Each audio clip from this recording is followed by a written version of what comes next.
You rub your eyes, trying to make sense of everything. Perfect circular holes in the bottom of the ocean floor off the coast of Big Sur in California. You have no idea how this happened, even though you're a marine biologist who's been practicing it for years. You go through some of the old records and find out that these holes have been around since the 90s. In 1999, a ship-mounted sonar conducted a survey and found 5,200 of these pockmarks, or large holes over 500 square miles, on the ocean floor. They look like moon craters underwater. You contact your team and get the robot ready to go down and explore the scene and bring back a few samples. You and the team drive to the coast and hop on the boat. You're sitting inside controlling the robot with a joystick. Your teammate sets the robot in the water and drives it down. Everything seems normal near the surface, but as the robot goes lower, the pockmarks start appearing. A bunch of boats swift past you, making you lose your balance and focus. The robot turns on the flashlight so you can see better, but as it goes lower, the resolution is less crisp. It almost reaches the bottom, and the holes are smooth and nearly perfect circular shapes. Some of these holes that were visible in the sonar reading measure more than 30 feet across and 15 feet deep.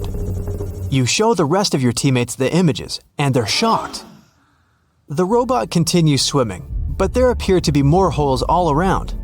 Many of them are too small for the scanner to capture from above. These microdepressions are steep and have sort of tails going in a certain direction. It's possible that the currents underwater played a role in their shape. Everywhere the robot swims, there are new holes all around. After a couple of hours, the robot goes back to the boat with some samples. You take them back to the lab and study them. The robot clearly captures images of human trash, but the samples don't indicate anything alarming for now. Despite the fact that 1/3 of the pockets are filled with trash, there's still no explanation of how they were formed. It's late at night and the rest of your team heads back home. You're passing out in the lab, still trying to find some answers. You wake up the next day, and while cooking breakfast, you get this idea that maybe these holes are gases venting out, which could be harmful to marine life. You quickly get the robot and sail out to the ocean once more. This time, you didn't even think about calling your teammates. You place the robot in the water and get behind the screen to control it. The robot descends to the bottom of the ocean and does a survey.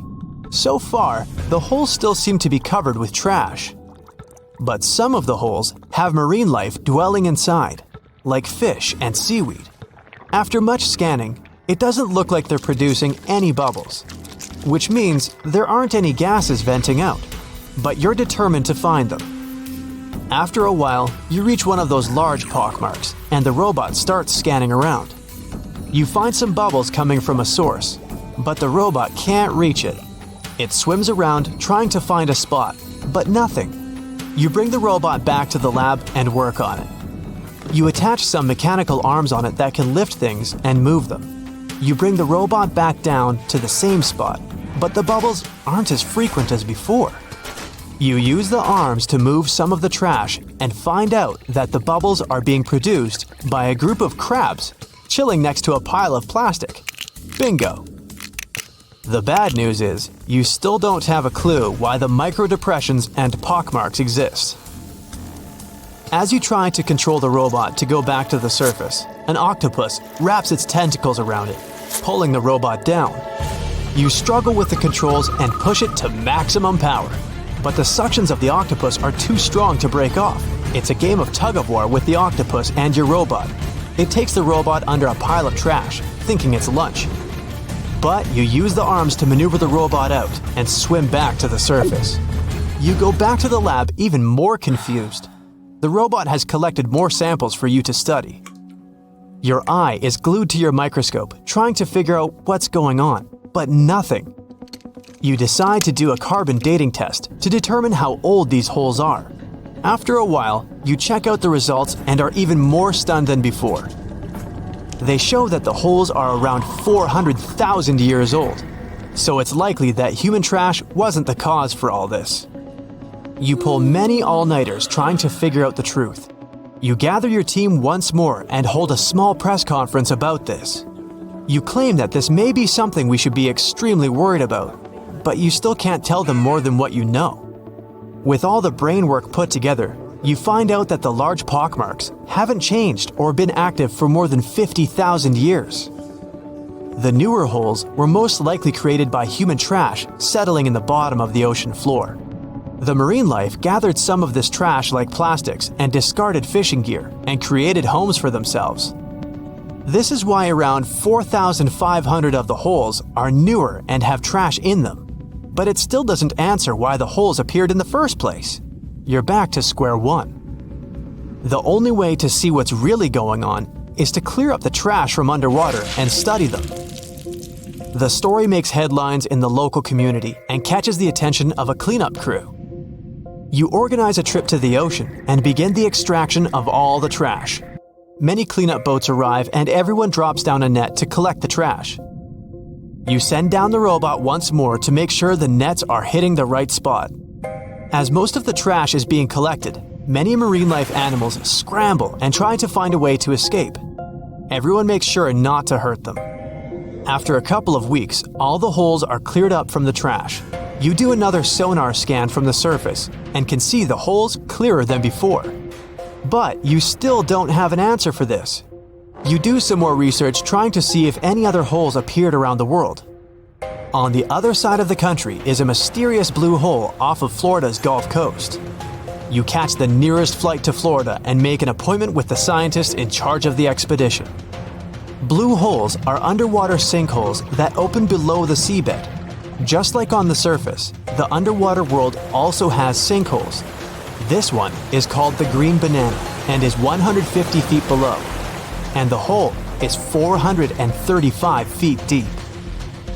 You dive with some special gear with the rest of the team to a barren ocean floor, and the hole is right there in front of you, looking like an oasis in the desert. You and the rest of the scientists are surprised by the diverse marine life dwelling within. Some sea turtles swim past you, and even sharks. These ones don't harm humans. Halfway through, you reach a narrow path, which makes it difficult for humans to pass through. But everyone is careful. There are corals, sponges, mollusks around the corner. You collect some samples and go back to the lab. Blue holes in general are richer in nutrients than barren lands and host plenty of unique marine life. They're quite common and don't pose any sort of threat to anyone. After making the connections, you don't think the holes off the coast of California have anything to do with blue holes. The mystery goes on. A magnitude 15 earthquake has the potential to completely destroy our planet and evaporate all the water in a matter of seconds, leaving Earth uninhabitable. Over 500,000 earthquakes happen annually, but none have a magnitude of 15. 90% of quakes occur in the terrifying Ring of Fire zone located around the Pacific Ocean. The ground there is like jello. It shakes almost constantly. The most powerful earthquake to have ever struck Earth had a magnitude of 9.5. That much power can lengthen or shorten the day. But there's probably an earthquake in the confines of your own home now caused by a speck of dust landing on a table. But it has a power of negative 15 magnitudes. Earthquakes happen when tectonic plates move. They're like Lego pieces that are not properly secured, and when they move up, down, or hit one another, the ground also moves, triggering earthquakes. This tectonic energy acts like a battery. It stores energy for a long time, up to 500 years. When this stored energy is released in a sudden burst, the consequences are horrifying. Even the strongest structures submit to this relentless force that leaves a trail of destruction in its path. In some instances, earthquakes can even trigger tsunamis, amplifying the chaos. Such a crazy amount of power can split the ground open and cause severe damage. The strength of an earthquake is measured by the Richter scale, but now it's being replaced by the moment magnitude scale. When there's an earthquake, we hear about how strong it is. It's usually from 1 to 10. Luckily, we haven't had a Richter scale earthquake yet. The most powerful earthquake to have ever happened in modern history occurred in Chile in the 60s. It was around 9.5 on the Richter scale, and it altered Earth's rotation and messed up the length of the day by around 2 milliseconds. It also triggered a massive tsunami and affected a vast area of 155,000 square miles. The Richter scale doesn't actually have a limit. Still, anything above 25 doesn't need measuring, because if that ever happened, we would simply turn into dust, and nobody would care to measure this disaster. As we said, the strongest earthquake had a magnitude of 9.5. If this magnitude had been just 0.5 stronger, it would have created a ruptured line 2,174 miles long. That is almost 7 times the size of Wyoming. A magnitude 11 earthquake would create a crack halfway around the world. Massive tsunamis would hit coastal areas, destroying everything, and Earth would get into a massive environmental crisis. If you love hiking, you would have new mountains to explore, created by the terrifying earthquake. Even the temperature would increase because of volcanic eruptions and the resulting greenhouse gases. It would turn our planet into a hot oven. The safest places would be far away from any buildings, seas, oceans, and mountains where there would be a low chance of a landslide. Countries unprepared for earthquakes would be totally destroyed, and cities would turn into piles of rubble and dust. Going up on the Richter scale would only make things worse. But don't worry, an earthquake of that power is impossible. Earth's crust doesn't have enough energy to produce such earthquakes. But there is something that has much more power and can produce mega earthquakes. Asteroids are powerful enough to destroy our planet, as we all know from the dinosaur era. That asteroid was around 6 miles long, and it caused massive damage to the planet. It triggered earthquakes that shook the ground constantly for months. These terrifying quakes were about 50,000 times stronger than the Chile earthquake. They also triggered a tsunami that was 30,000 times more powerful than the Indian Ocean tsunami. And the latter was one of the most devastating tsunamis to have ever struck Earth. The earthquakes caused by the asteroid had a magnitude of 11, making it the most powerful and scariest natural disaster ever. And let's hope it stays that way. The Indian Ocean tsunami affected only certain areas of the world. Meanwhile, the asteroid tsunami affected every part of the world and had 33-foot-tall waves. Even if you had traveled to the most remote place on Earth, you wouldn't have been able to hide from this Grim Reaper. A 15-magnitude earthquake wouldn't be 15% stronger than the Chile earthquake. The scale doesn't work like that. It would be around 100 million times more powerful than a 9.5 magnitude quake. It could make all the water on Earth evaporate, leaving us devastated and without any H2O to survive. All ecosystems would collapse, all food chains would be broken, and only some super strong bacteria would probably survive the impossible. That is only a fraction of the frightening things that could happen. The ocean is like the AC for our planet. Without it, Earth would be super hot. The ocean also serves as a shield from the sun's powerful rays. It acts as a heat absorber and cools Earth. Scientists think that the most dangerous thing would be the inability of Earth's crust to survive the violent shakes of the 15-magnitude earthquake. If our planet miraculously survived and didn't turn into dust, there would be massive openings in its crust. The ground would become gelatinous. It would randomly move up, down, left, and right, and no building would survive that. Our civilization would be brought back to the Stonehenge era. Tectonic movements like this are devastating. A similar thing happened in Japan when tectonic plates moved 165 feet from each other and then snapped back together, creating a 9-magnitude earthquake. No place on Earth is immune to this bone-chilling natural phenomenon. Still, certain places have higher chances of being destroyed than others, like the Ring of Fire, where 90% of earthquakes happen. This is a place where earthquakes are almost everyday occurrences. The Ring of Fire is located in the Pacific Ocean. It forms a ring around the continents that surround the Pacific. There, several tectonic plates meet, creating highly unstable ground. To make the problem much more terrifying, 75% of active volcanoes are located in this area. 90% of dormant volcanoes are also there, making this place extremely dangerous. Scientists carefully study this region to find a way to predict when the next earthquake might strike. The Ring of Fire is not the only place at risk of earthquakes.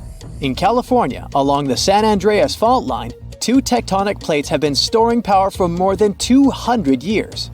The San Andreas Fault is 715 miles long and has the potential for a massive earthquake. This region has its fear of violent earthquakes like the one that happened in San Francisco in 1906. It had a magnitude of 7.8 on the Richter scale. Scientists' predictions are terrifying. They say that the chance of a 6.7 magnitude earthquake is very high in the area. If all hell starts to break loose, you should know how to survive. Avoid anything that might fall on you, like windows, closets, or unstable ceilings. The official phrase from emergency experts is drop, cover, and hold on. Stay low to the ground. Hide under something stable like a table, and remain there until the shaking stops. Make sure to stay in your shelter for another minute or two, just in case there are aftershocks or loose debris. Use your nose and smell for gas. If you do smell it, don't turn the lights on or do anything that might ignite it. Stay strong and be safe. So, since 2000, the world has been hit with more than 1,700 earthquakes with magnitude greater than 5. Many happened around the Ring of Fire, located around the Pacific Ocean. In North America, the biggest threat is the San Andreas Fault Line, which can create an earthquake of a magnitude higher than any other, earning it the spine-tingling nickname, the Big One. The potential destruction of California is a terrifying prospect that could have unimaginable consequences. But the Big One is just the beginning of what's to come. Bad news! Scientists have predicted an earth-shattering event that will occur in 2030. Like it or not, there's a 70% chance that we'll experience the Big One, and it will be an earthquake with a magnitude of 6.7. The San Andreas Fault Line will cause the Big One, but what is scary is that we can't predict it. On the other hand, a massive earthquake occurs every 100 years. This means there's always time to prepare for a natural disaster. If we traveled back in time, we'd see a few significant earthquakes like the ones that wiped out San Francisco and Fort Tajon. Buildings made a long time ago are not quake-proof. They will collapse. Even if they survive, you should not enter them. But buildings are not the most dangerous part.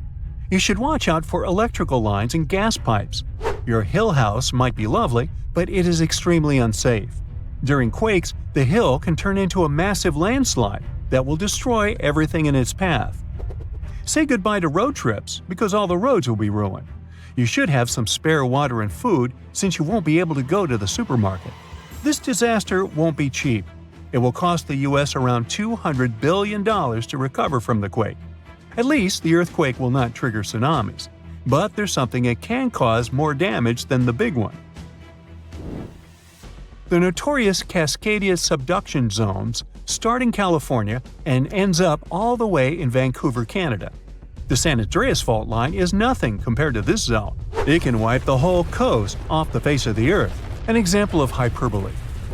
Subduction zones are tectonic plates forced to be one under the other and constantly pulling apart. One is called the North American Plate and the other is the Juan de Fuca Plate. Zones like these are not to be messed with, since they are terrifying hotspots for earthquake activity and extremely dangerous because they cause massive underwater quakes. But they are underwater, so what can they do to us? Well, they can cause giant tsunamis, flooding cities, and destroying the coastline. Right now, the most active zone is the Ring of Fire. The Cascadia zone might be less active, but it is like a sleeping beast that can wake up and destroy everything in its path, causing a groundbreaking earthquake. The last time all this stress was released was in the year 1700. Unlike the San Andreas quake, this one will cause massive tsunamis and much bigger shocks. Let's hope you'll be camping in an open field at that time, because most buildings and bridges will likely be destroyed. Also, be ready for the aftershocks, as they'll be devastating. Nature won't be spared either. Landslides will change animals' habitats. Even our homes will be changed forever. Luckily, there is a light at the end of the tunnel, and scientists are doing everything they can to ensure our safety. New rules are implemented. Every new building must be able to withstand massive shocks. They're developing modern warning systems, and every new infrastructure must follow strict quake-proof guidelines. The Juan de Fuca and the North American plates are locked together, but they won't stay like that forever. When they unlock, get ready for a massive shake. The closer you are to the epicenter, the more damage you'll experience. But even if you are lucky to be far away, you may still feel the ground shaking for some time. Now, if we compare the Cascadia subduction zone and the San Andreas Fault, we'll see how much more dangerous the Cascadia zone is. In 1994, there was an enormous 6.7 magnitude earthquake in the Northridge area, close to the San Andreas Fault. Sadly, many people didn't make it, and some were injured. Back then, buildings were not strong and earthquake-proof, and many of them were damaged. The Cascadia subduction zone can potentially cause a magnitude 9 earthquake. A magnitude 6 quake has the power of around 44 million pounds of dynamite, but a magnitude 9 has the power of 44 trillion pounds of dynamite. The strongest ever recorded quake was in Chile.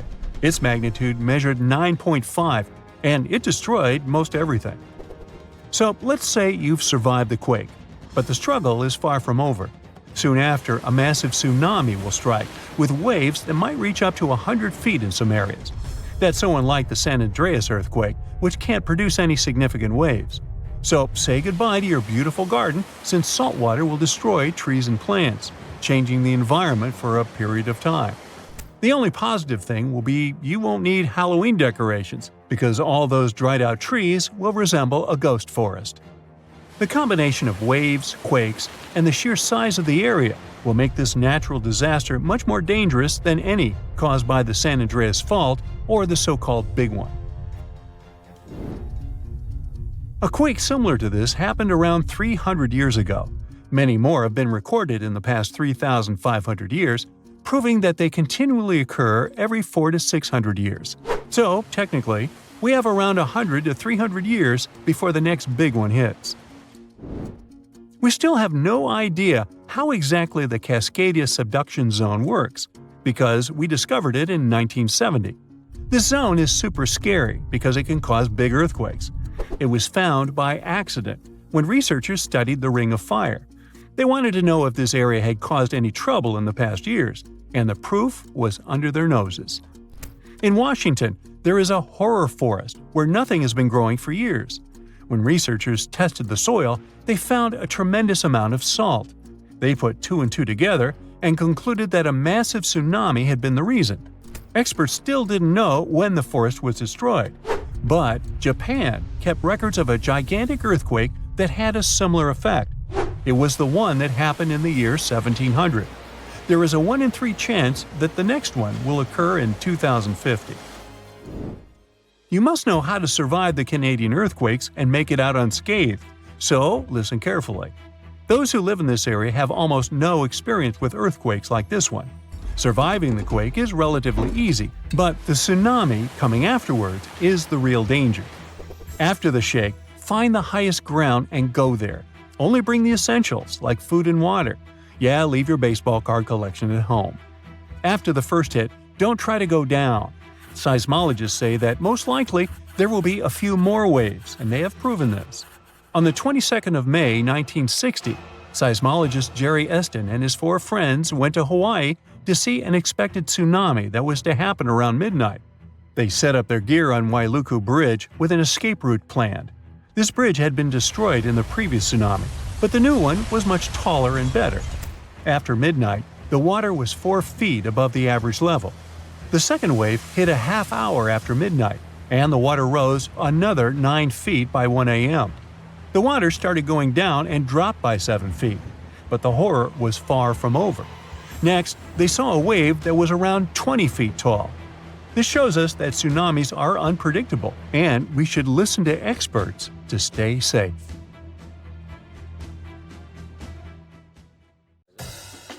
You have friends over for dinner. You set your drink on the counter and go help your friend set out some desserts. When you get back, you notice the liquid in your cup. It's sloshing around and the ice cubes look like ships on a rough sea. Now you feel it too. On the ceiling, the chandelier is swinging like mad. Then you hear someone scream, "Earthquake!" The house and everything in it is rocking back and forth. You try to run for cover, but the shaking keeps you stuck in place, fighting to keep your balance. The cabinets look possessed, and glasses and dishes fly out and smash on the floor. The bookshelves topple over, and everything hanging on the walls sways and falls off. You duck under the dining room table, trying not to get hurt on all those broken dishes. Yeah, you've been through earthquakes before, but none like this. Checking your phone? Typical, no signal. You can't believe what's about to happen. The screams get louder, and suddenly, the whole house collapses. The biggest earthquake ever recorded happened in Chile in 1960. Disaster came in the afternoon, just when everyone was out enjoying themselves. To cause serious, life-changing damage, you need to have a magnitude of around 7 or so on the Richter scale. This one was 9.5. This part of Chile is smack dab on the so-called Ring of Fire, the most active volcanic and seismic area in the world along the Pacific Rim. The initial shaking lasted around 10 minutes, and after 2 days, many aftershocks were still strong enough to set off a volcano in the south of the country. But that's not where it ended. The earthquake unleashed a series of tidal waves all over the Pacific Ocean, with some reaching over 80 feet high. The waves in earthquake were so strong that they even affected Hawaii, Japan, and the Philippines. It caused around $500 million $1960 worth of damage. Many were left homeless. Much of their infrastructure was smashed too. Buildings as far as the eye could see were toppled, and debris piled everywhere. Scientists estimate that this earthquake was so powerful, it shifted the Earth's axis, making our days 1.26 microseconds shorter. That might not seem like a lot, but think about it. Just one natural disaster was strong enough to make time move. Many of the coastal cities were flattened and floods were widespread. The economy spiraled downward. According to studies, if this earthquake happened today, it caused more than $20 billion in damages. So what would happen if an earthquake twice that size hit without warning? For starters, you'd likely feel the effects even further away. Tidal waves wouldn't just hit the coasts of Japan and the Philippines.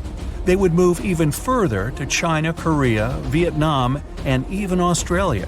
And those waves would be significantly higher than 80 feet, perhaps double that. That's like 8 giraffes piled on top of each other, surfing your way. If you lived by the coast, you'd notice the waves. If you saw the water recede way back so you could practically see where all the fish call home, you'd know it was time to run. Chances are that a tsunami's heading your way. Say it really happens. You're caught under the wreckage, not knowing what's going on. You manage to free yourself and escape to the fresh air. And you're not alone, because all the houses in the neighborhood have turned into piles of bricks and rubble. The bridges have also collapsed, leaving people stranded on either side. You look around, dust yourself off, and rush to find help. Fire trucks and ambulances drive between the broken-down cars and rubble. You try to make it to your car, but the aftershocks are still hitting, and you're getting tossed to the sidewalk. With all the cell towers down, you can't call anyone on your phone. Your knees are shaking, but you manage to power through. Once you reach your car, you see it crushed under a boulder, like a giant soda can. You continue on foot and eventually reach downtown. It looks as if some giant got angry and knocked all the buildings down. You push forward and try to see if you can find some help. Without warning, your phone vibrates. You check it and see 1,000 notifications about a 20-magnitude earthquake. You're still shaking, but that's all you. The ground is still for now. Uh-oh. You hear something in the distance, racing towards you. To your right, you see tidal waves as tall as buildings charging at you. Still in shock, not knowing what to do, you now come to your senses and run. You don't even know which way to go. There's a tsunami right behind you, and in front of you are broken down buildings with rocks and concrete still falling everywhere. Wait, there's a building that's somehow still standing. You need to get on top of that thing. You reach the elevator, but it's jammed. Not surprising.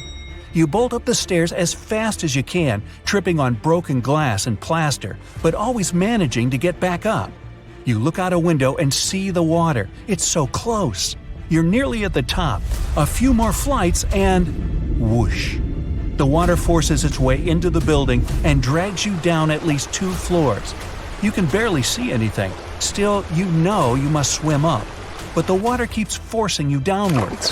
After about 30 seconds, you manage to swim your way out and continue climbing to the top.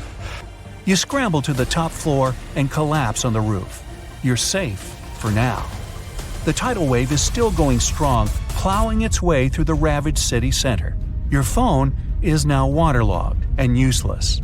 You have a perfect 360-degree view of your town covered in water and debris. The ground starts to shake again. Maybe you'll just sit around until this is all over, waiting for the rescue helicopter. But then, a loud explosion that almost breaks your eardrums shakes the ground even more. Off in the distance, smoke is rising, and soon it covers the entire sky.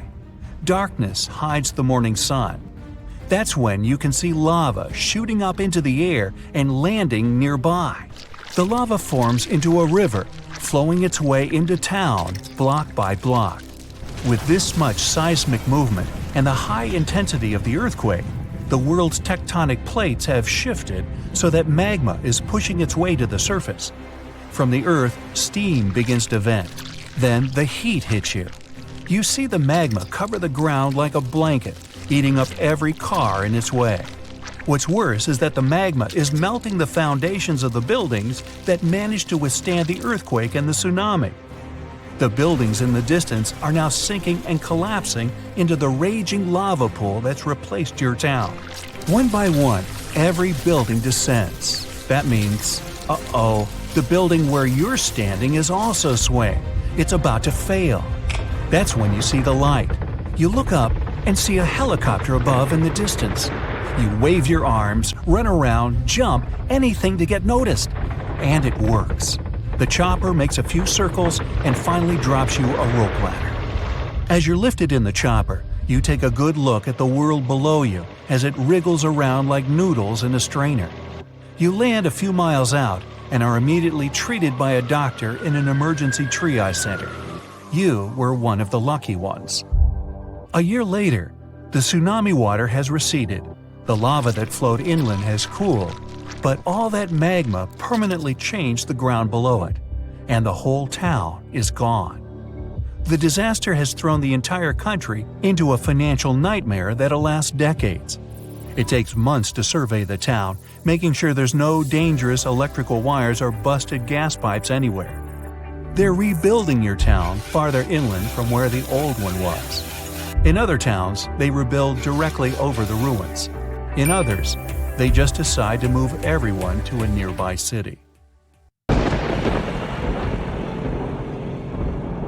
For hundreds of years, people in the US have reported hearing strange, loud booms. These mysterious sounds are called skyquakes. And yep, it's a real thing. If you've ever heard a loud, distant booming noise that definitely wasn't a thunderstorm or a car engine backfire, congrats, it looks like you've experienced a skyquake yourself. People report them all around the globe, from the US to India and Japan. They go under different names, and we still don't know why exactly they happen. Sometimes these booms come together with earthquakes. People heard them during the New Madrid earthquakes in the early 19th century and up until January 2020. Those who've experienced them describe skyquakes as a rushing or rolling noise. Famous American writer James Fenimore Cooper described it more poetically as the lake speaking to the surrounding hills, which send back the echoes of its voice in accurate reply. Sometimes these mysterious booms happen in cold weather instead of during earthquakes. One of the skyquake hotspots is near Lake Seneca in New York. They call them the Seneca Guns. The booms can be so loud that they shake windows and doors. Back in August 1886, after an earthquake in Charleston, people heard these noises for several weeks, happening at the same time as many aftershocks from the earthquake. In 2020, Scientists from the University of North Carolina looked at old news pieces, especially from North Carolina, where people have often reported these sounds. They hoped to match the noises with earthquakes data, but they didn't find any link between the sounds and earthquakes. One of the researchers said they believe the noises are happening in the air, not underground. The team looked at infrasounds, which are low-frequency noises that humans can't hear. They found signals lasting 1 to 10 seconds that matched the times when people reported hearing the booms, but nothing is certain here. Some people think that solar flares, underwater tsunamis, or caves collapsing under the sea cause skyquakes. Others believe the sounds come from planes making loud sonic booms. But that doesn't explain old records of skyquakes from the past before planes were even invented. Some scientists think a type of meteor called a bolide causes these booms. These meteors blow up when they hit Earth's atmosphere. If this happened above thick clouds, the sound would get louder and travel far, but we wouldn't find anything on the ground. Another idea is that gas might be escaping from the bottom of deep lakes, like Lake Seneca. If you think skyquakes are bizarre, let me introduce you to fog bows. They also go under the name of white rainbows, ghost rainbows, or cloud bows. They form in a similar way to regular colorful rainbows, but are much wider. Rainbows happen when there are big raindrops in the sky, and you can always spot them on the opposite side of where the sun is shining. Fog bows are made by tiny droplets in fog, or clouds, instead of big raindrops, and they also appear opposite the sun.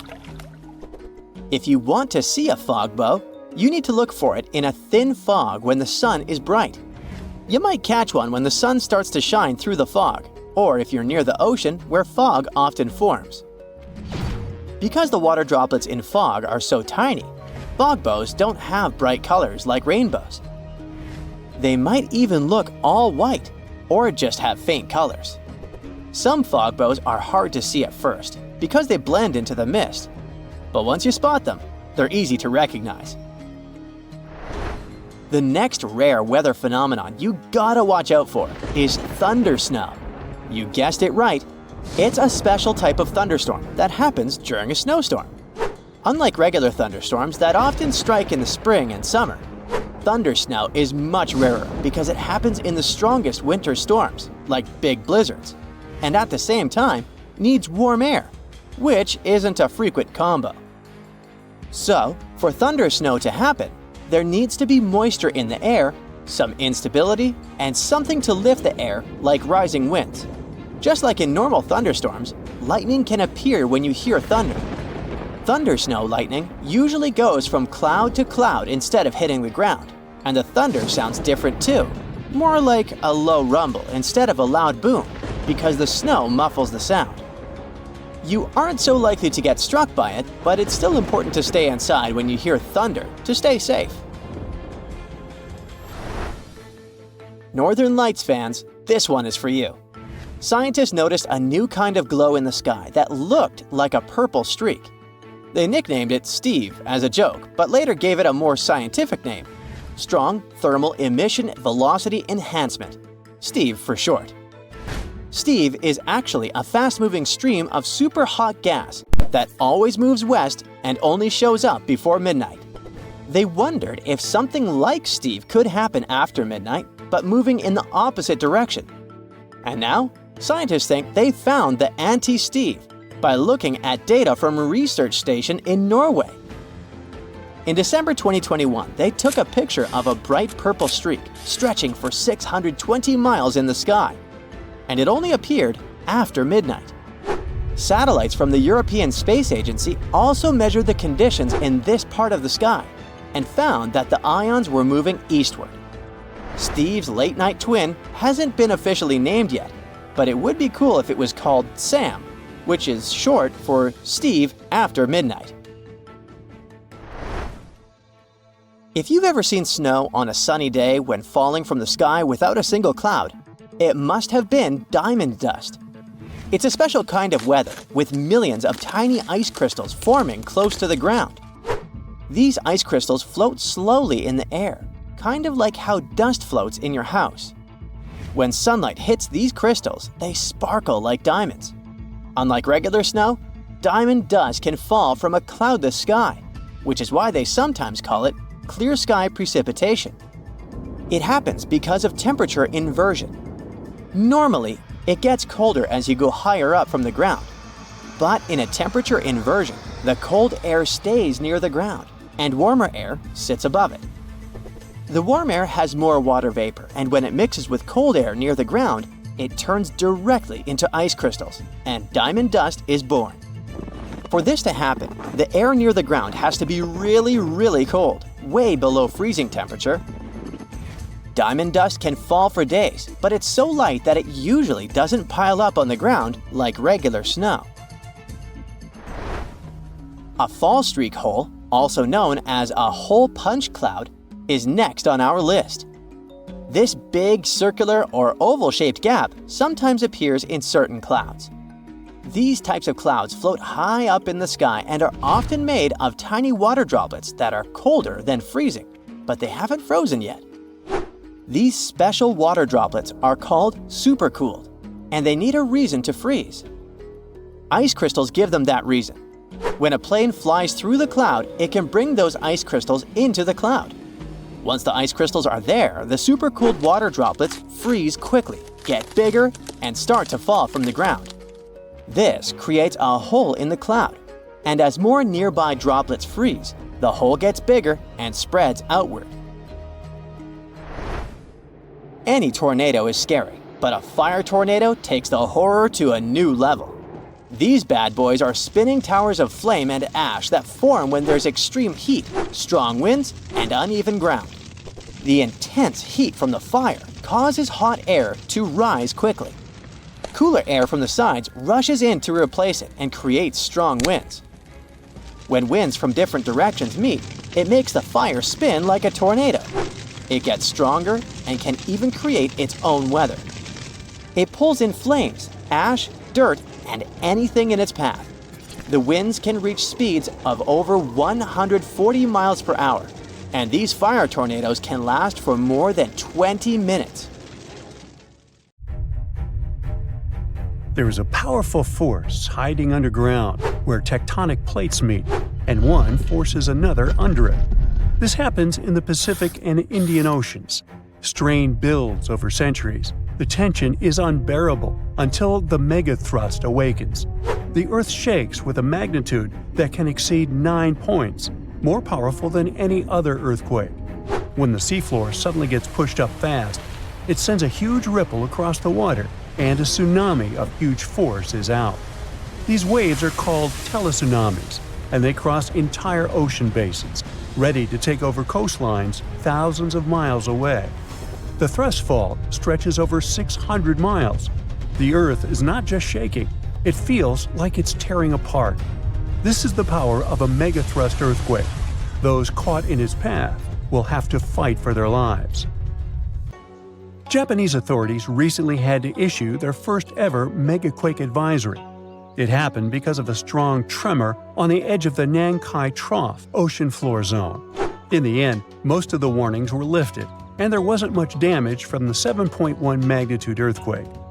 Parts of southwestern Japan started to shake, and the superfast trains in Japan slowed down to stay safe, which made travel slower for everyone.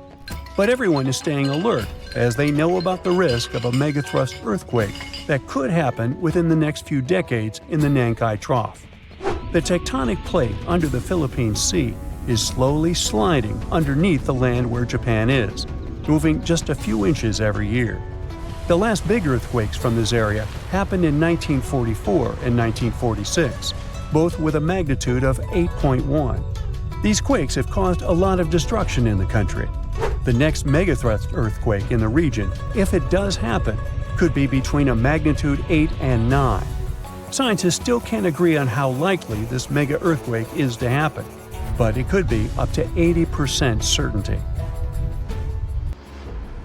On the other side of the Pacific, scientists from the U.S. Geological Survey have studied a dangerous area along the U.S. West Coast. It's called the Cascadia Subduction Zone, and it stretches from northern California to northern Vancouver Island in Canada. Over the past 14,200 years, there have likely been at least 30 big earthquakes in this region. One major quake happens every 500 years on average. But for a long time now, Cascadia has been quiet, and it worries scientists. They think this might be because the area is locked, meaning the tectonic plates are stuck together and building up a lot of pressure. Eventually, the part of the seafloor could suddenly break and move by several feet. The shaking would be just 5 minutes, but it would create a powerful tsunami as the seafloor shifts that would last for 10 hours. If it happens, it's going to be the worst natural disaster in the country's history, according to experts. The ground on some inland hills could turn into something like quicksand. This would cause the hillsides to slide and crumble, taking down roads and bridges. Around 620,000 buildings could be badly damaged or even collapse, including about 100 hospitals and 2,000 schools. People in Washington state might have to take care of themselves without help for 2 weeks, finding food, water, and shelter on their own. Scientists are studying slow slip events, where the tectonic plates move very slowly over weeks or months, releasing some energy but not enough to stop a big one. Every time the magnitude of an earthquake goes up by just one number, the energy it releases is 40 times bigger. So we'd need about 1 million small earthquakes every day for 500 years straight to release the same energy as one huge magnitude 9 earthquake. But these small earthquakes might be clues that a bigger earthquake is coming. To better monitor the Cascadia Fault, experts are mapping the fault more accurately and adding better monitoring tools offshore. Scientists receive over $10 million to install seismic sensors and seafloor pressure gauges on a fiber optic cable off the coast of Oregon. The goal is to be ready to warn people and potentially save lives when a big earthquake strikes. A sharp megathrust earthquake happened in this part of the world in 1964. It went down in history as the Great Alaska Earthquake and had a magnitude of 9.2. It lasted for more than 4 minutes, making it the most powerful earthquake in the history of the U.S. and North America. The ground shook so hard that it caused huge cracks and landslides. In Anchorage, many houses, buildings, and roads were destroyed because they weren't built to handle such a big earthquake. In some places, the land was permanently changed. For example, the coastline near Kodiak and Hinchinbrook Island was lifted by 30 feet. In other areas, like Gerwood and Portage, the ground sank by 8 feet. They had to rebuild roads higher so they wouldn't be flooded by the time. A huge 27-foot tsunami wiped out the entire village of Chiniga. Many coastal towns were heavily damaged, not just by the earthquake, but also by tsunamis and the fires that followed. After the main earthquake, there were thousands of smaller aftershocks for months. A moderate earthquake of magnitude 4.4 shook Los Angeles in August 2024. Once it was over, the LA Fire Department checked around the city and didn't find any major damage or anyone hurt. In the nearby city of Pasadena, which is close to the earthquake's epicenter, a water pipe burst inside City Hall and everyone had to leave the building. Thankfully, there was no danger of a tsunami. The best we can do to avoid panic in such situations is to be prepared. Japan is one of the places on Earth where earthquakes happen the most because it sits on the edges of 4 tectonic plates. Around 1,500 of these earthquakes each year are noticeable. Because of this, the people in Japan have learned to live with earthquakes. The 1950 law set a rule that buildings should be able to handle earthquakes up to a magnitude 7 without falling apart. An update 30 years later said that buildings should only have minor damage in such earthquakes and still work as usual. But if an earthquake is even stronger, the law says the building's main job is to not collapse and save people's lives. At the most basic level, buildings are made stronger with thicker beams, pillars, and walls so they can handle shaking better. Another technique is placing special pads made from materials like rubber at the base of a building. Some buildings are even built on thick layers of padding that separate them from the ground completely, which helps protect them during an earthquake. A skyscraper might sway back and forth a lot, moving up to 5 feet. To stop it from getting damaged, engineers can add something called dampers every second floor all the way to the top. These dampers are like giant bicycle pumps, but instead of air, they're filled with liquid. When the building shakes, the dampers push against the liquid inside them. Even though the liquid doesn't squish very much, it can still absorb some of the shaking. When they're building tall skyscrapers, engineers try to make the structure as simple and balanced as possible. This means having each floor the same height and placing the support columns evenly. But sometimes, architects who design skyscrapers don't want to make these compromises because they have creative ideas for how the building should look. Then they have to find compromise solutions. For example, Tokyo's Skytree Tower, one of the tallest buildings in the world, is designed in a futuristic style but also includes special features to protect it from earthquakes. It has a central pillar, like in traditional Japanese pagodas, and seismic dampers that help absorb the energy from an earthquake, keeping the building safe. You come to sunny California and go for a hike in the San Lucia Mountains. There, you have a strange, unpleasant feeling, as if someone's watching you. You look around but don't see a single soul. That's when you glance at the tops of distant mountains in front of you and your heart skips a beat. Up on the peaks, you can see the outline of a giant humanoid figure, arms stretched out with a magnificent full rainbow circling it. This mysterious figure is dressed in all black. You can't make out any facial expressions or detail, but you can see it moving. Then it vanishes right before your eyes. Congrats! You've just witnessed the Dark Watchers, a phenomenon that's been terrifying hikers in the California mountains for over 300 years. Even now, scientists can't give an exact explanation for this mysterious appearance. What we do know is it's completely natural, probably. One theory claims that there are no silhouettes at all. The human brain just thinks up images created by shadows the clouds cast on the mountains. Over the centuries, people share stories about this legend, and their minds begin to show it, building recognizable objects. The same can happen to you, like when you see the contours of a human face on a burnt piece of toast or the shape of a dog in a passing cloud. The most accepted scientific explanation is what's called a Bakken specter. It's when sunlight gets bent by drops of fog or clouds. That explains the rainbow surrounding these figures. As for the shadow, it's only your own being stretched and projected on the mountains before you. After all, these figures usually show up when the sun is behind the witness. Natural or not, the vanishing mysterious figures scared the wits out of you.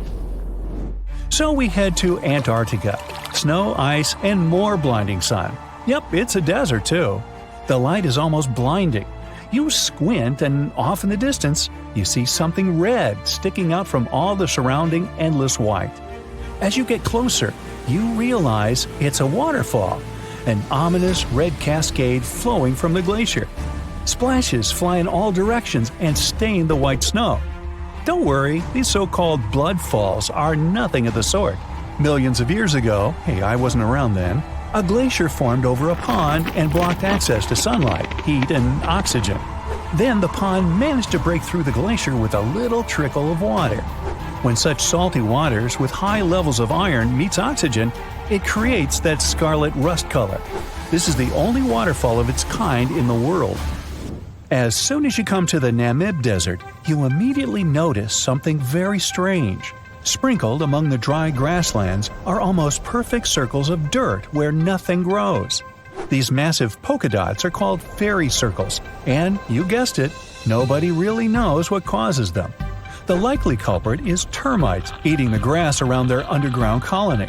That could also explain the circles' differing sizes. The bugs continue to eat as the colony expands outwards, but they stop before they encroach on a neighboring colony. Well, that's neighborly. The patches where you do see grass show a sort of boundary separating different termite populations. So goes the theory. Heading down to Australia's Lake Hillier. Your eyes don't deceive you. Yes, that lake is bubblegum pink and is perfectly safe to swim in. The giant pink puddle is a salt lake, and it's not the only one of its kind in the world. Salt lakes are pink because of a kind of algae and other microorganisms living in them. They produce a red pigment to protect themselves from the sun. What's unique about Lake Hillier, though, is the water is still pink even if you scoop it up into a glass, and it remains bright pink all year round. The same can't be said about other pink lakes. Southeast Asia. You see a tree that looks as if someone poured paint all over it. But the rainbow eucalyptus was painted by nature. Its unusual bark changes colors over time, like a kaleidoscope. It starts off as a bright green shade, then red, orange, purple, and finally brown. Then the colorful cycle starts again. Blood rain looks more terrifying than any horror movie. But in reality, there's nothing strange or unnatural about this weather phenomenon. People have known about such scarlet-tinted rains since the times of ancient Rome. Sometimes, powerful winds lift red dust into the atmosphere and carry it far, far away, to another galaxy. In the end, this dust gets mixed with clouds, which colors the rain. By the way, dust from coal mines can make the rain black. Pollen is responsible for yellow rains, and some other kinds of dust can turn rainwater white. Back in 2009, people in Ishikawa, Japan saw a kind of rain no one's ever seen before. It was raining tadpoles. The first reason was that the wind that day was so strong, it lifted and carried all those tadpoles away in no time. The second possible reason was that big birds such as gulls just dropped them while they were flying to their nests. Some scientists believe these creatures were hauled off the ground by a waterspout and rained down later. By the way, that day people found not only tadpoles, but also frogs and fish instead of puddles. And yep, it can be raining worms too. Some people claim they've seen snake rains. Yikes! And instead of common raindrops, people have watched translucent jelly-like blobs falling down from the skies. Now, Australian spiders are notorious, and to frighten people, they've even learned how to rain. Spider rains are a pretty common thing in Australia because of ballooning. They climb up trees, then spin strands of silk, and that's why the wind can carry them away.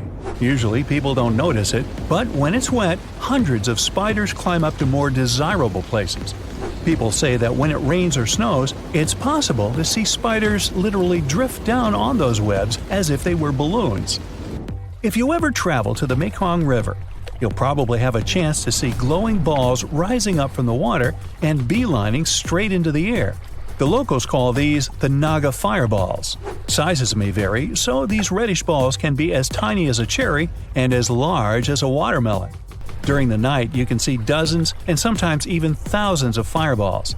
Scientists don't have any solid explanation why it happens, but it's probably flammable gas released by the marshy environment.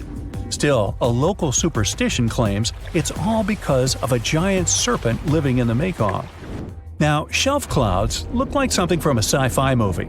They form when warm and moist air gets caught in a thunderstorm updraft. These ominous clouds most often mean a storm is coming.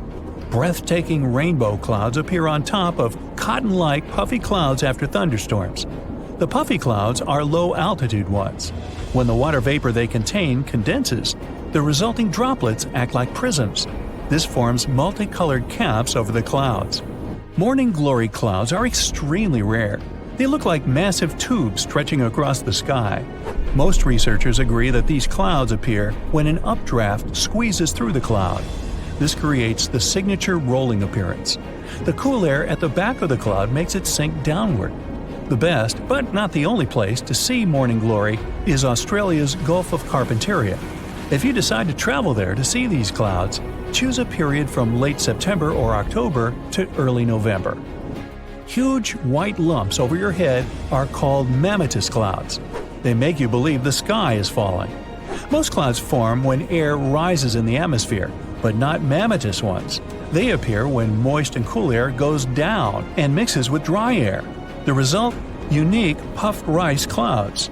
By the way, if you spot this phenomenon, bad weather is just around the corner. Whoa, mama! If you get to the bottom of the Caribbean just off the coast of Cuba, you'll see circular columns, paved floors, symmetrical stone structures. That's what the Cuban underwater city looks like.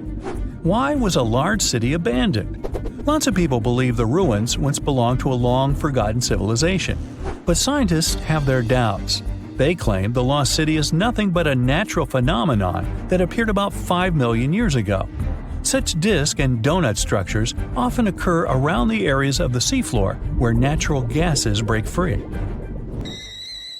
Those who have ever heard an annoying sound a kettle makes when the water is boiling can imagine what the whistle sounds like. Even though this noise isn't as blood-curdling as some other unexplained sounds, it doesn't make the whistle any less mysterious. It's incredibly elusive. In 1997, only one underwater microphone was able to pick it up. At that time, researchers didn't manage to pinpoint the source of the noise. The most likely cause of the unusual sound is the eruption of one of the submarine volcanoes. But once again, there's not enough proof to make sure. An earthquake in Indonesia began in 1829 and lasted a mighty 32 years. It reached its climax in 1861 and hit a magnitude of around 8.5. It was caused by the tectonic plates below the island slowly clashing against each other. Researchers discovered that the quake had been building for some time after analyzing the coral in the area. They found it was being periodically exposed to the open air.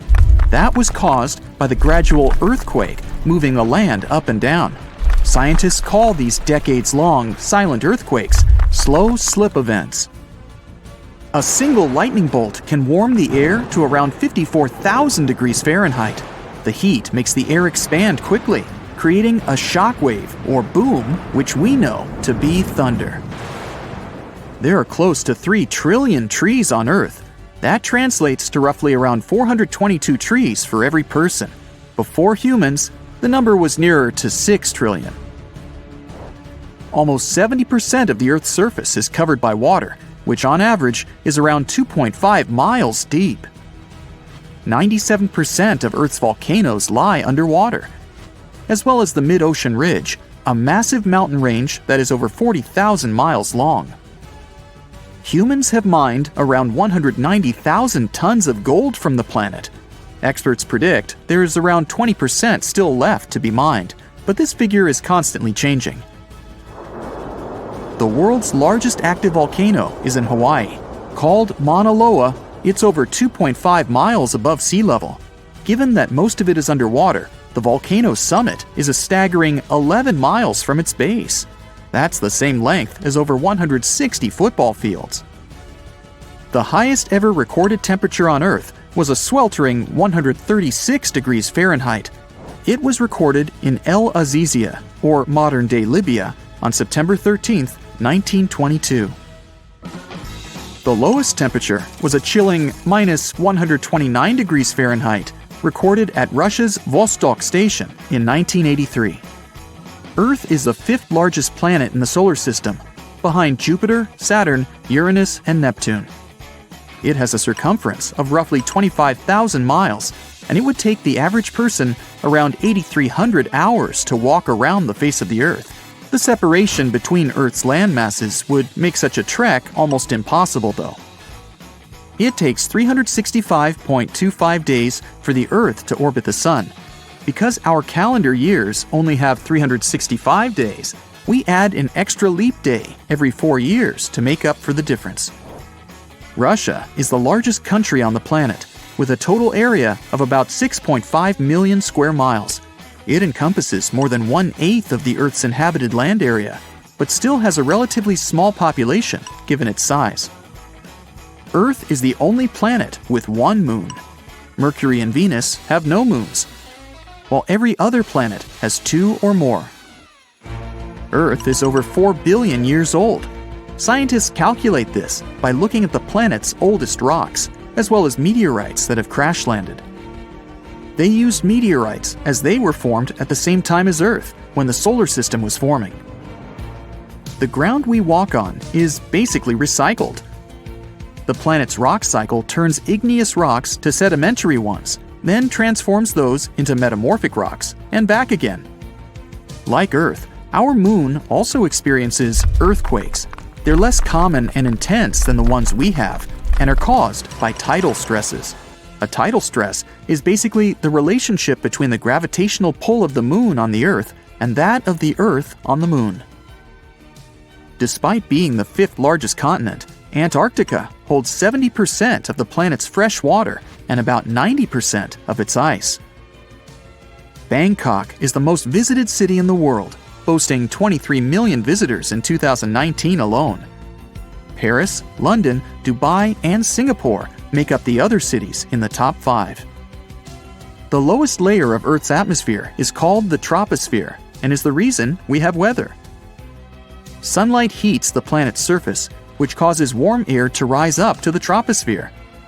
This air then expands and cools as the air pressure decreases and sinks down, where it is then warmed by the Earth again. Coral reefs are the largest living structures on the planet, with some even being visible from space. Coral reefs hold the most species per area of any of Earth's ecosystems, even more than rainforests. Earth got its name around 1,000 years ago, and it comes from the German word meaning the ground, but there's no evidence to show who actually named it. Of all the planets, Earth is also the only one which is not named after a Greek or Roman deity. The deepest point of the ocean is the Mariana Trench. It's a whopping 7 miles below sea level. Coastlines cover about 20% of U.S. land, but are home to more than 50% of the U.S. population. The Earth isn't actually a sphere. It's more like a squished ball that bulges at the equator. The bulge is caused by the force of the Earth spinning, which makes the north and south poles slightly flat. The Earth spins on its axis, which is basically an imaginary straight line. Earth has seasons because the axis is tilted, causing the sun's rays to hit different parts of the planet more directly, depending on the time of year. If the sun was as tall as a standard door, the Earth would be around the size of a nickel. The Earth's rate of rotation is gradually decreasing. It's happening so slowly that it would take as much as 140 million years for the length of a day to increase to 25 hours. Get equipped for any season with brand new Brightside merch. Click the link and grab your print. The biggest animal on Earth is the Antarctic blue whale.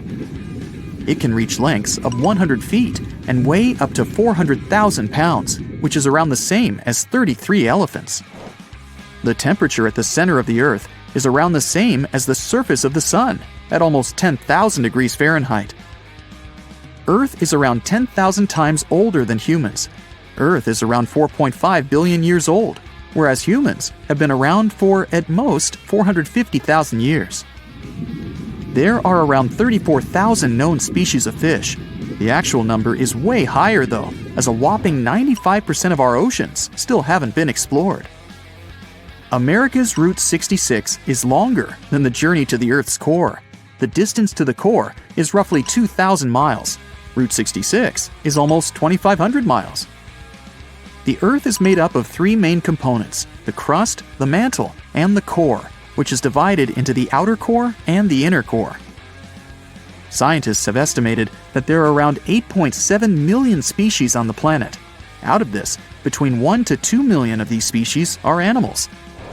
But roughly 86% of land species and 91% of fish have yet to be discovered by humans. Ancient astronomers used to think that the Earth was the center of the universe. For 2,000 years, they believed the Earth to be static, while other bodies traveled in orbit around us. In 1543, Copernicus published his sun-centered model of the solar system. Earth is the densest planet in the solar system.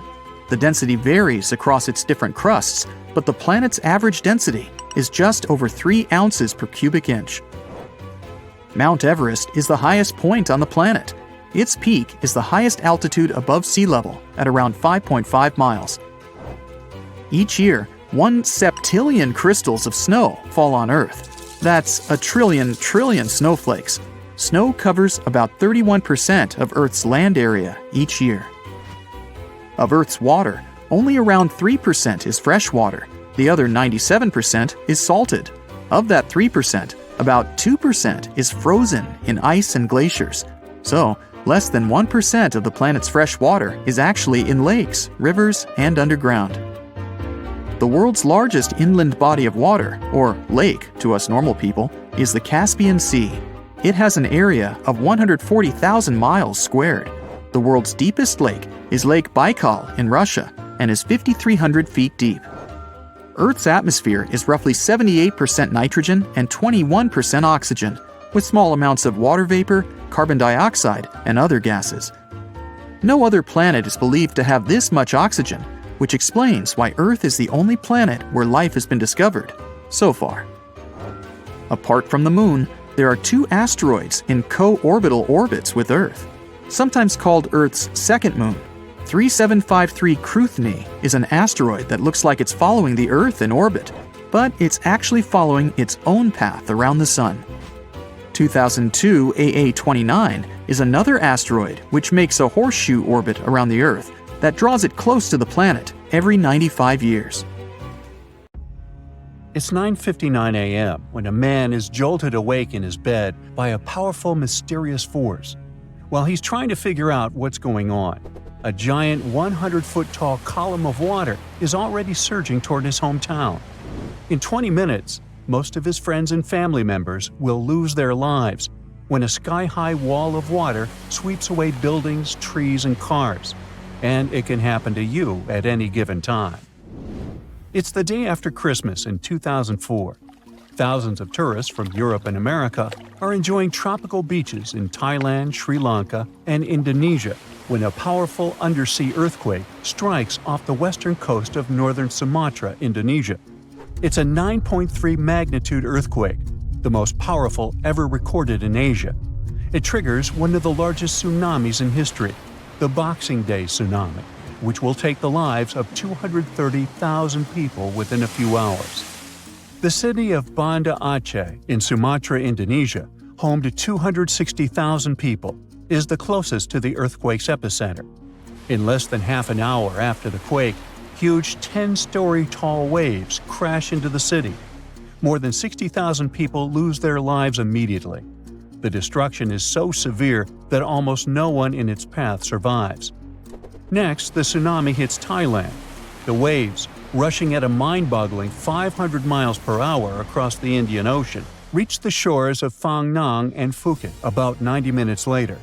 Despite such a significant time gap, both locals and tourists are caught totally off guard. Many beachgoers even walk out onto the beach, curious about the strangely receding sea, only to be overtaken by a towering wall of water. Nearly 5,400 people, including 2,000 foreign tourists, won't survive that day in Thailand. An hour after Thailand, the tsunami hits southeastern India near Chennai.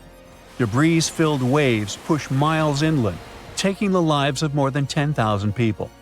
Sri Lanka faces even worse devastation. The island will lose over 30,000 people, and hundreds of thousands will become homeless. The tsunami's incredible strength is evident even far away. 8 hours later, it claims its last victims in South Africa, 5,000 miles from the quake's epicenter. There, rogue waves catch swimmers off guard. Researchers from NOAA's Center for Tsunami Research explain that the destruction was due to the sheer power of the earthquake. It originated from a megathrust fault. That's where heavy ocean plates dive beneath lighter continental plates. These faults are the largest in the world and lie underwater.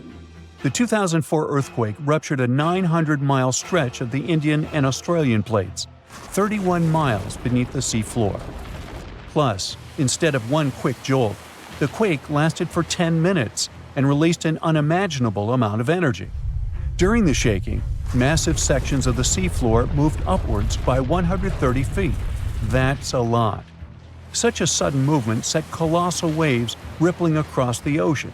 Imagine it like dropping a massive pebble into the water.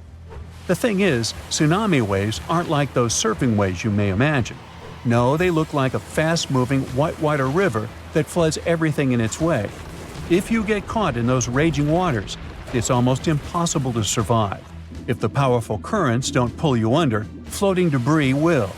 That's the reason why, during earthquakes, there are usually many injuries and fewer lives lost. With tsunamis, it's the opposite. There's way fewer injuries than fatalities because it's too hard to survive. Catastrophic tsunamis like the one in 2004 are rare. That's why India and Sri Lanka had no record of such disasters.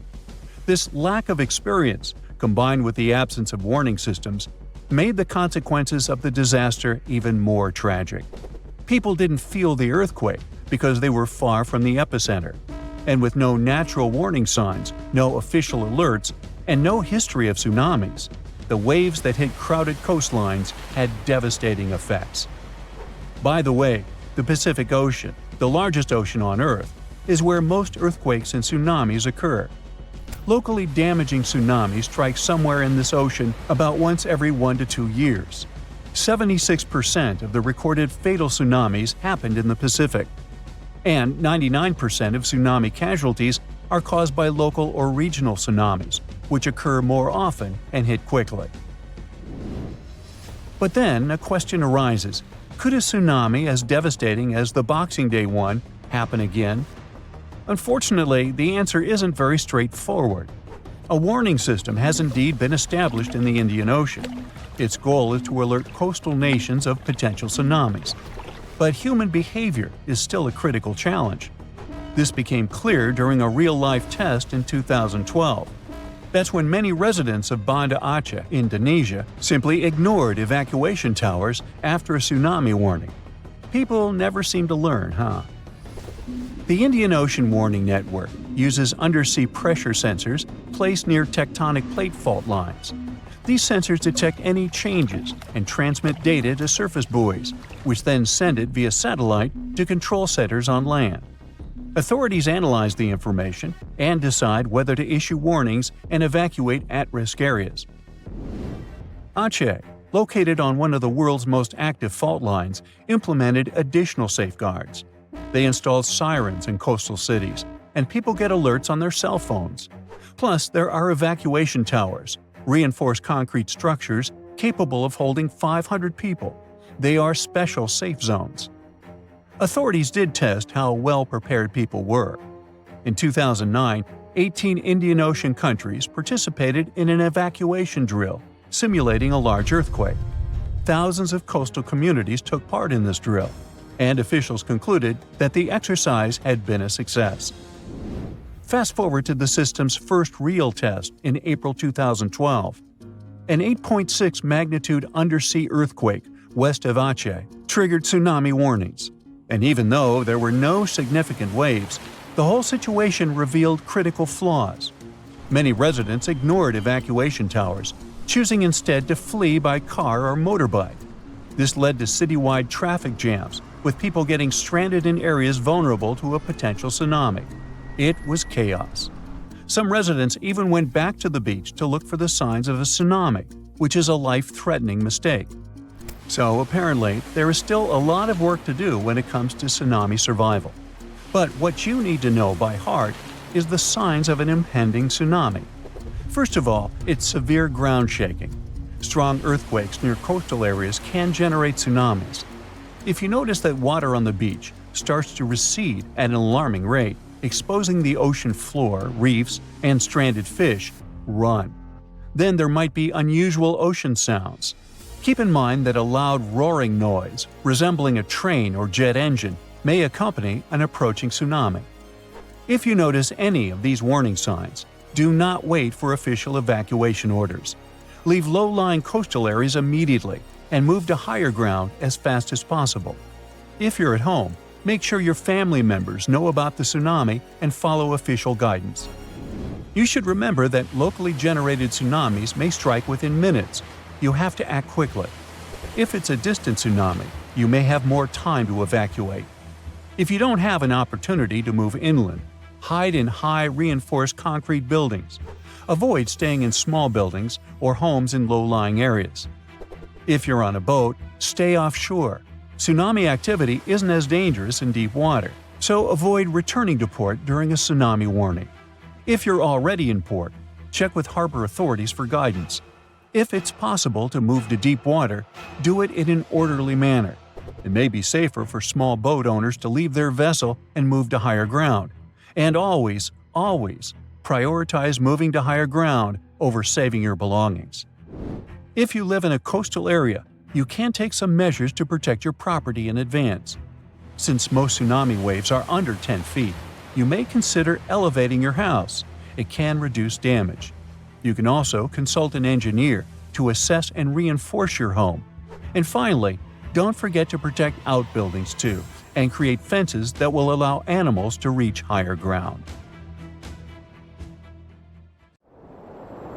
So, you might have heard that Yellowstone National Park is sitting on top of a giant supervolcano. That's the reason why the area can boast powerful geysers and hot springs. But it also means that underneath Yellowstone, there is an enormous magma chamber. In 2015, researchers from the University of Utah found out that this chamber was much bigger than everyone had previously thought. They even found one more reservoir with magma under the top one. Apparently, the more spacious the chambers are, the more magma they contain. Together, the two reservoirs store a glob of magma that could easily fill the Grand Canyon not once, but 11 times. But you know the most worrying thing about the magma chambers? They tend to push against the ground above them. As a result, the land in Yellowstone rises about 1 to 2 inches a year. On top of that, Yellowstone has the status of an active volcano, and its volcanic explosivity index, yes, there is one, is 8 out of 8. Such a high number means that if this volcano erupted, it would be an apocalyptic event. To put it into perspective, the eruption of Pinatubo in the Philippines in 1991, which is considered the most powerful in living memory, was given a mere 6 on the volcanic explosivity index. Ha, loser. Now, let's figure out if there's anything to worry about.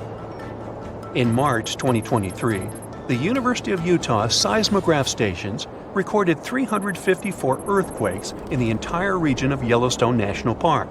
Sounds like a lot. But keep in mind that the most impressive event of the month was a mini earthquake of magnitude 3.7. It was part of a swarm of 106 earthquakes that began on March 29th and continued until the end of the month. Yep, earthquakes apparently also come in swarms, so be aware. Experts say that Yellowstone's seismic activity is, well, kind of more active than usual, but it's really nothing serious. A geophysicist working at Yellowstone Volcano Observatory called Michael Pollan claims that the volcano won't erupt anytime soon. For this to happen, there must be enough magma ready to erupt beneath the surface. Whew. There should also be enough pressure to cause this magma to rise. But neither of these conditions exist today. According to the expert, Yellowstone is stable now. At the same time, Pollan and his team are keeping track of all kinds of underground activity, looking for warning signs of possible eruptions. Some of them can be the frequency of earthquakes and ground deformation. Thousands of mini earthquakes, coupled with extreme changes in the surface of the ground in that area, can be alarming. The team also monitors the temperature of the park's thermal features. That's another noteworthy sign of a potential disaster: park-wide changes in geyser activity, as well as gas and thermal emissions. So, despite the media claims that Yellowstone is due to erupt soon because the last eruption happened 70,000 years ago, that's not how volcanoes work. Experts say that it's one of the most popular misconceptions about volcanoes. They don't follow timelines. If a supereruption did happen, though, the most worrying thing for us would not be the lava flows, and not an earthquake that would most likely accompany the natural disaster. No, the worst consequence of such a supereruption would be ash and ashfall. Let's have a look at what it was like when the Yellowstone volcano erupted many years ago. There have been at least 3 supereruptions in the history of the volcano. The most powerful of them was 2,500 times more devastating than the terrifying eruption of Mount St. Helens in Washington state in 1980. As for the most recent supereruption, it was dubbed the Lava Creek eruption. It formed the Yellowstone caldera after spewing out an insane amount of dust, volcanic ash, and rock into the air. Recently, scientists have also learned about 2 other previously unknown supereruptions that happened around 9 and 8.7 million years ago. The younger of the 2 is now considered to be the largest recorded event of the whole Snake River Yellowstone volcanic province. Anyway, let's have a look at what was going on all those millions of years ago. Because I wasn't around then, so we're all assuming this stuff based on evidence. The first signs of the disaster appeared long before the catastrophe broke out. For thousands of years, the heat had been welling up from within the planet's insides. It had been melting rock beneath the planet's crust and leaving behind huge chambers. They were filled with a pressurized mixture of semi-solid rock, magma, water vapor, and different gases, including carbon dioxide. All this scorching underground soup was expanding since more and more magma arrived with time. The land over the volcanic system was rising upward almost unnoticeably. A year before the supereruption, Yellowstone gave a warning, a burp maybe, but that long ago there was no one who could interpret these signals. Plus, those alarming processes were mostly going on underground. For example, decompression releases gas bubbles. While bursting, such bubbles can often power particular kinds of eruptions. Months before the eruption, small-scale earthquakes became more frequent and more intense. The ground in many spots all over the supervolcano got hotter than it used to be. Surface lakes and groundwater also became warmer. If people had been around at that time, they would have noticed unusual steam fogging in that area. Not long before the eruption started, the growing pressure pushed the ground over the magma chamber up. This created a dome-shaped uplift. Narrow cracks started to open along the edges of this dome. Imagine opening a bottle of soda after you've shaken it. Something like that was happening near the volcano. Think Mentos and Diet Coke. The pressure was released through the fractures when gases were bursting out from under the surface. So right before the disaster, the ground around the Yellowstone volcano lifted. Geothermal pools and geysers heated up to boiling temperatures and got more acidic than usual. The magma started to rise toward the surface. At one point, the rock roof of the magma chamber couldn't resist anymore, and the eruption kicked off. Small but constant tremors began to move the ground days before the catastrophe. But the real shaking didn't start until several minutes before the eruption. With a deafening roar, a massive column of lava and ash hurled up into the air. Within several minutes, a pyroclastic flow rushed across the area at a hurricane-force speed. Such a flow is a liquid mixture of half-solid lava pieces, volcanic ash, and hot, expanding gases.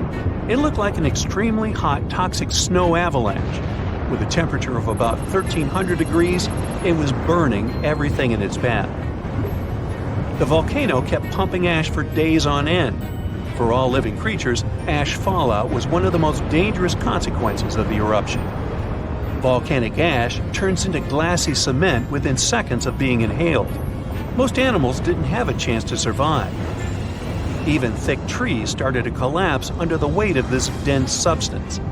It only took a couple of days until a thick layer of ash covered huge territories. After the ash got into the stratosphere, the temperatures all over the world started to drop. The eruption was rich in sulfur, which is an effective sunblocker. That's why it soon got so cold that there was no summer in the whole world for the next several years. Animals couldn't find food and clean water. This natural disaster, called the Gray's Landing supereruption, was colossal. That's how researchers described it in their recent studies. It affected a huge territory. The streams of lava enameled an area as large as New Jersey in scorching hot volcanic glass.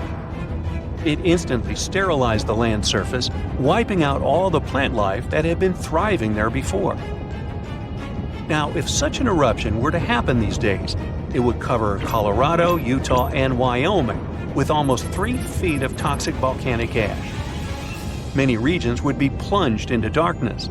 Even the coast, where most Americans live, would experience problems with the spread of the ash cloud. It would destroy crops and contaminate pastures, ruin power lines and electrical transformers. Well, so I'm sure you'll agree with me, it's a good thing that such a disaster isn't expected to occur anytime soon. Hey, we got enough other stuff on our plate. Frankenstein, unreasonably cold weather, and tons of lava. What do these things have in common? They all trace their origins back to Mount Tambora. This volcano in Indonesia had such a massive impact that the aftermath could be felt in Switzerland even a year later. And these spots are thousands of miles apart. Soon, we might be facing something similar again. Stick around because I'm about to reveal the exact spot where the next eruption is expected to happen in 2025. Back in 1815, Mount Tambora erupted with unprecedented force, sending a colossal cloud of fine particles into the atmosphere. This cloud reflected sunlight, leading to global cooling and even the year without a summer in 1816. Temperatures plummeted, crops failed, and families worldwide faced food shortages, compounded by various health issues.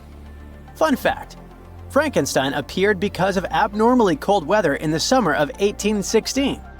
The author got stuck indoors in Switzerland and wrote this story to pass the time. But that is the only positive aftermath. In England and Ireland, people struggled to find food. The crops were too bad that year, and this year without summer cost them lives, all because of the eruption in Indonesia.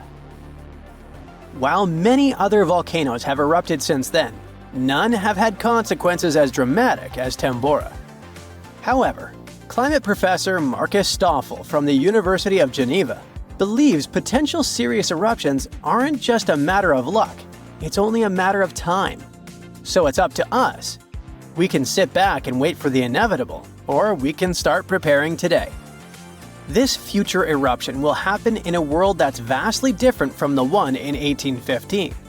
Not only is our planet more densely populated now, but we've also experienced irreversible changes that affect our daily lives.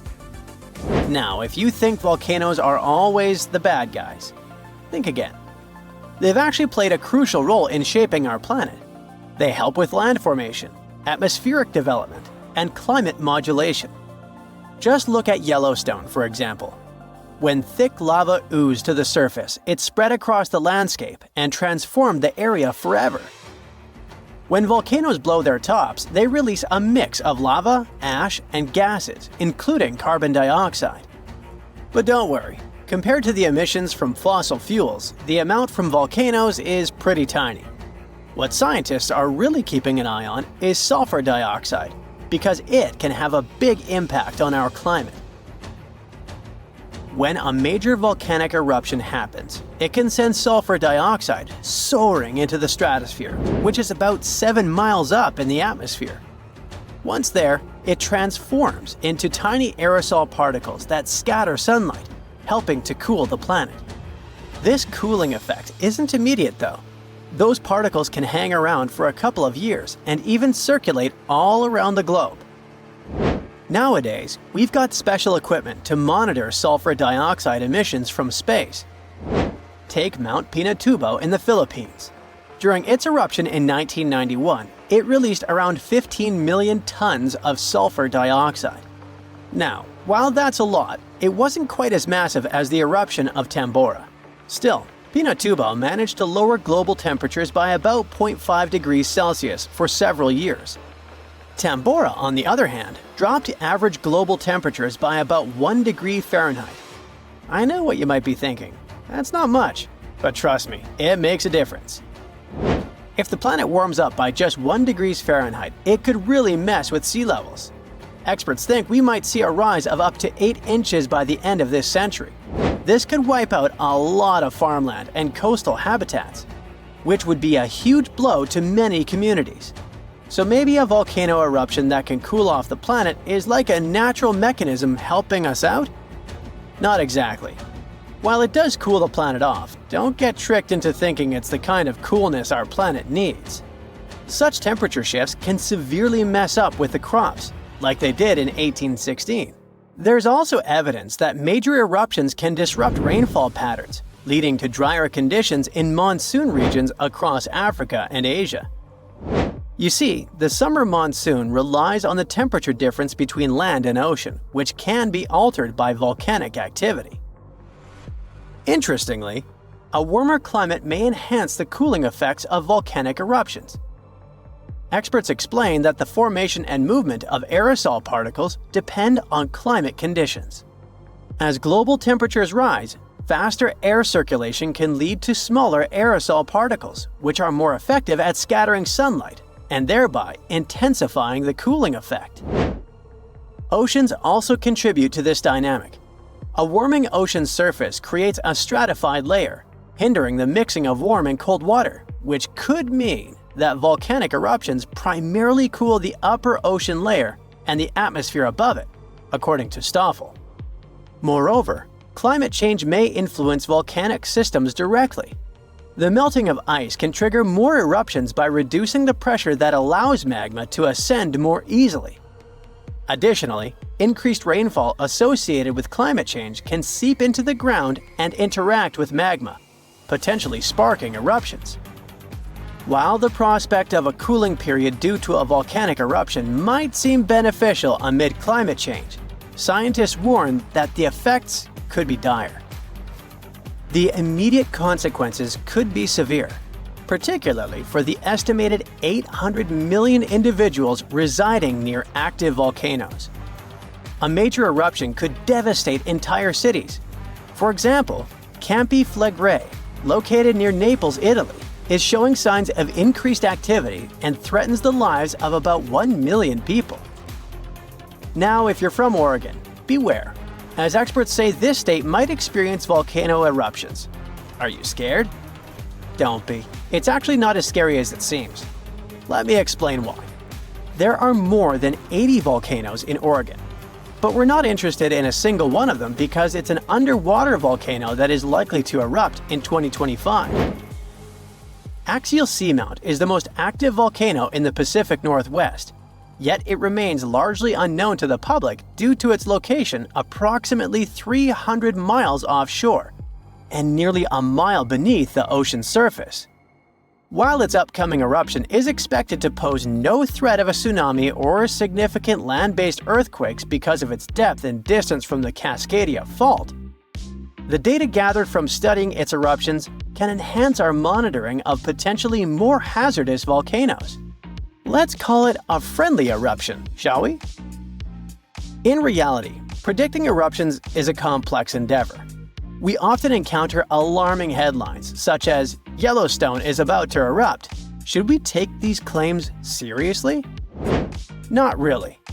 Yes, Yellowstone sits atop an active supervolcano that has experienced 3 major explosive eruptions in the past 2.1 million years.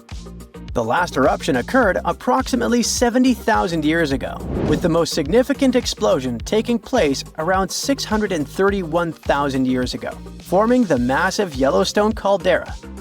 Naturally, many people are curious about whether Yellowstone will erupt again and when that might happen. Fortunately, scientists are employing new techniques to delve into these questions. A recent study suggests that Yellowstone is unlikely to experience another major eruption anytime soon. The reason is that the magma beneath the park is divided into a network of separate chambers. While there is a substantial amount of magma present, it's not sufficiently interconnected to support an eruption. Previous studies proposed that the existence of a massive layer of magma beneath Yellowstone, but these latest findings change that notion. To gain a clearer understanding of the subterranean dynamics, researchers utilized a technique called magnetotellurics, which employs Earth's natural electromagnetic fields rather than seismic waves. Since magma is a good conductor of electricity, this method is particularly effective for mapping molten rock and comprehending underground activity in volcanically active regions. By using magnetotellurics, scientists created a detailed map of the magma under Yellowstone, enabling them to make more informed predictions about future eruptions. But what will happen if an eruption similar to Mount Tambora occurs? By and large, there will be huge climate chaos. Yeah, the best scientists are looking for the solution should it really happen, but they don't have it yet. So technically, we're not ready for the second Mount Tambora. But for now, we're pretty much safe. No major eruptions are predicted. Whew! See this place on the map? Yeah, right there. It's estimated that around 100 people have vanished or lost their lives here. Why, you ask? Well, it seems they were all looking for this guy, Percy Fawcett. He was a British colonel, famous for his sharp blue eyes, perfectly groomed beard, and signature hat. He looked like a character from Pride and Prejudice, but lived more like Indiana Jones. In fact, this character was inspired by Fawcett's story. But his disappearance in 1925 was more macabre than any movie plot. Colonel Fawcett was bold. Not the ask-your-neighbor's Wi-Fi password kind of bold. I'm talking full-on, I don't care that much about my life bold. He used to be a soldier in Sri Lanka and even did a secret spy gig in Morocco, but he needed more. So in 1906, Fawcett started exploring parts of Brazil and Bolivia where no one had dared to go before. His mission was to create secret, mind-blowing maps. Okay, that doesn't sound too risky, but trust me, it was. If you want to explore the world nowadays, you just open Google Earth and, well, that's it. No danger, no adrenaline, just maybe one or two creepy street view photos. Ew. But we're talking about the beginning of the 20th century, when satellites and this weird Google car didn't exist. Back then, if you wanted to fill in the world map, you actually had to explore the land on foot. So that's how Colonel Fawcett ended up in South America. And he became famous for his expeditions to map out the wild Amazon. He was the first guy to record the locations of waterfalls in that region, for example. But then he got obsessed. Blame it on lack of sleep or whatever sketchy Amazon jungle juice he was sipping, but suddenly he was like, I'll bet there's an ancient advanced city hidden somewhere around here. Spoiler alert, there wasn't. But he was hooked on that idea. Hanging out with native Indians for so long convinced him that large groups could totally thrive in the middle of a massive rainforest. And of course, Fawcett loved a good old adventure story, especially the ones from the 16th and 17th centuries, written by European explorers. In those stories, adventurers claimed they had found huge settlements and fine roadways deep in the heart of Latin America. But Fawcett's all-time favorite story came from a manuscript written in 1753. Back then, adventurers were hunting for precious metals in Brazil when they stumbled upon a ruined city with monumental buildings, roads, and plazas. Oh, and every corner had a Roman-style spire. Naturally, the colonel was all in to find it. Too bad no one told him this manuscript is mostly considered a forgery. Yep, this story is as real as Snow White's. But then, things got weird. The settlement described in that manuscript was supposedly located in the northeast side of Brazil. But now, he's saying there's an advanced civilization in Mato Grosso, which is in a different part of the country. So he decided to name this new place the City of Z. Back in the 1920s, the colonel launched 2 separate expeditions to find it, but both trips failed, as he faced terrible weather, fever, and of course, exhaustion. Now, tell me in the comments, what do you think Fawcett did after 2 failed expeditions? Option A, he quit. Option B, he called his mom. Option C, he tried again because he didn't get the memo that the universe is clearly saying stop. Well, of course, option C is the right answer. This is relentless Fawcett we're talking about. So, 3 years later, the colonel finally gathered enough cash to launch yet another expedition in search of the City of Z. All he needed was a crew of people crazy enough to join him. Famous and experienced explorers were begging to come along. But nope, Fawcett decided to take his son and his best buddy instead. In January 1925, this brave trio set off on their journey. They packed mosquito nets, canned food, and made a promise, we shall return. Another spoiler alert, they didn't. Uh-oh. The journey kicked off in New Jersey, and then they sailed all the way to Rio de Janeiro, Brazil. There, they stopped to grab some pack animals, like horses, and hired a couple of local guides. Now they were ready to head to the city of Cuiabá. Now keep in mind the distances in Brazil are crazy huge. So this little journey was like traveling from Miami to Chicago on foot. 3 months later, they finally ventured into the jungle for the first time. And that's when the fun really began. The crew faced piranha-infested rivers, an endless maze of thick trees, and the worst part, bugs. The constant annoying zzz of a gazillion mosquitoes wouldn't let them sleep, and Fawcett's best friend's foot got huge from tick bites. But the colonel didn't have time to babysit his friend's princess foot. Oh no, he was too obsessed to take a break. In fact, at some point, he was so far ahead of his companions that he had to camp alone for a night. On May 29th, Fawcett finally came to his senses. There was no City of Z. But did he let that stop him? Not really. He unpacked their gear and sent the local guides back to Cuba. But before saying a final goodbye, he asked them to deliver a letter to his wife, saying something like, "Don't worry, hon, our son is well and getting stronger every day." Sure he was. Anyway, after this dramatic farewell, the trio set off into the bush alone.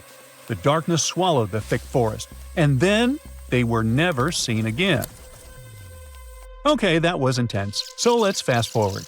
2 years later, the newspapers were still speculating whether the trio could still be alive, and Fawcett became a legend, like Bigfoot, but less hairy. One guy said that the colonel had become one of the locals and was living his happily ever after in the jungle. Another guy said he was held prisoner by the Indians, but no one could confirm any of these sightings. It wasn't until 1928 that the British authorities finally thought better late than never and decided to look for Fawcett and his crew. By that time, they were sure their expedition had perished, but they still needed proof. And after days and days of surviving the jungle's worst nightmares, they found, well, nothing. But in a weird way, this mystery inspired more explorers to look for them. It's estimated that about 100 people have passed away in this process, and a few have followed in the explorers' footsteps by disappearing without a trace. So, what really happened to the expedition? Researchers have pointed their fingers at everything under the sun: parasitic infections, starvation, drowning, jaguar attacks, you name it. Some even say Fawcett dove headfirst into mysticism and started an occult community in the jungle. The Brazilian anthropologist Orlando Vilas-Boas was probably the one who got the closest to solving this case. Back in the 1950s, he was working with the Kalapalo Indians when they suddenly admitted to, getting rid of Fawcett. They even had bones to prove it. But it turns out a forensic analysis showed that the remains didn't belong to the colonel. So we're back to square one, and nobody knows, to this day, whatever the heck happened to them. Fawcett's quest, as we know it today, is based on some pretty questionable sources. But there is a possibility that he wasn't living in Delulu land after all.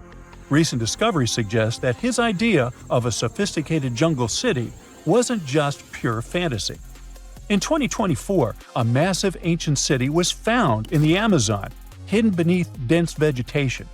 Evidence suggests it was built around 2,500 years ago, and it was surprisingly advanced, featuring houses and plazas, all connected by an incredible network of roads and canals.